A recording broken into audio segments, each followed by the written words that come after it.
کوئی شخص یقین کے ساتھ نہیں کہہ سکتا کہ اب حالات کا کیا رخ ہوگا، اس لیے کہ ظاہر بات ہے قرآن مجید میں مستقبل کے بارے میں خود حضور سے کہلوایا گیا، وَإِنْ أَدْرِي أَقَرِيبٌ أَمْ بَعِيدٌ مَا تُوعَدُونَ۔ لوگوں مجھے معلوم نہیں ہے کہ جس بات کی تمہیں خبر دی جا رہی ہے وہ قریب آ چکا ہے یا دور ہے۔ وَإِنْ أَدْرِي لَعَلَّهُ فِتْنَةٌ لَكُمْ وَمَتَاعٌ إِلَىٰ حِينٍ۔ اور میں نہیں جانتا، ہو سکتا ہے اللہ کچھ اور مہلت دے دے تمہیں، اور کچھ اور آزمائش جو ہے اس کے لیے تمہارے لیے کوئی اور مہلت عطا فرما دے، ہو سکتا ہے۔ تو میں بھی کسی دعوے سے نہیں کہہ رہا، لیکن دو امکانات ہیں۔ امکان نمبر ایک کیا ہے؟ ابھی عالم اسلام کا ایک سالڈ بلاک ہے جو یہودی ورلڈ آرڈر کی نگاہوں میں کھٹک رہا ہے۔ میں کھٹکتا ہوں دل یزداں میں کانٹے کی طرح، اگرچہ ان کی اسٹریٹجی کیا ہے، ایک ایک کر کے ان کے حصے بکھرے کر کے تیا پانچا کرو۔ ابھی وہ بلاک کون سا ہے؟ ایران ہے، افغانستان ہے، پاکستان ہے، اور روسی ترکستان سے آزاد ہونے والی جو ریاستیں ہیں، یہ ایک سالڈ بلاک۔ یہ عجمی مسلمان عربی نہیں، عربی گئے، یہ نوٹ کر لیجئے، اس لیے کہ عربوں کو اللہ نے فضیلت دی تھی، محمد ان میں سے تھے صلی اللہ علیہ وسلم، یہ رتبہ بلند بلا جن کو مل گیا۔ لیکن ساتھ ہی اللہ نے دھمکی بھی دے دی تھی سورہ محمد میں، ان تتولوا یستبدل قوما غیرکم، اگر تم پیٹھ دکھا دو گے اس مشن کو جو ہم نے تمہارے حوالے کیا ہے، تمہیں ہٹائیں گے، کسی اور کو لے آئیں گے۔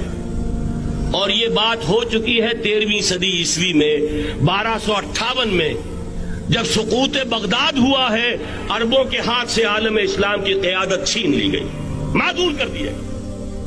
اس کے بعد قیادت کن کے ہاتھوں میں آئی؟ ترکوں کے ہاتھ میں۔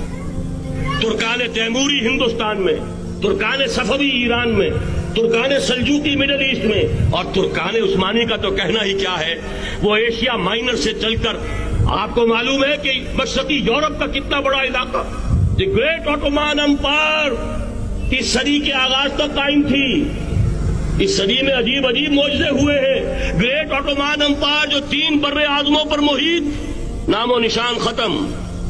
دی گریٹ USSR، نام و نشان ختم۔ اب تو روس صاحب ایک ملک کی حیثیت سے رہ گئے۔ یہ اس صدی میں دو اور وقت نہیں ہے، میں اور آپ کو کیا بتاؤں، اس صدی میں تو بڑے بڑے عجیب عجوبے ہوئے ہیں، بڑی بڑی 2 عظیم جنگیں ہو چکی ہیں، تیسری جو ہے سر پر کھڑی ہے، دور نہیں ہے، جس کو حدیث میں کہا گیا ہے الملحمۃ العظمی، تاریخ انسانی کی عظیم ترین جنگ، اور وہی صلیبی جنگ جس کا آغاز بوسنیا سے ہو چکا ہے۔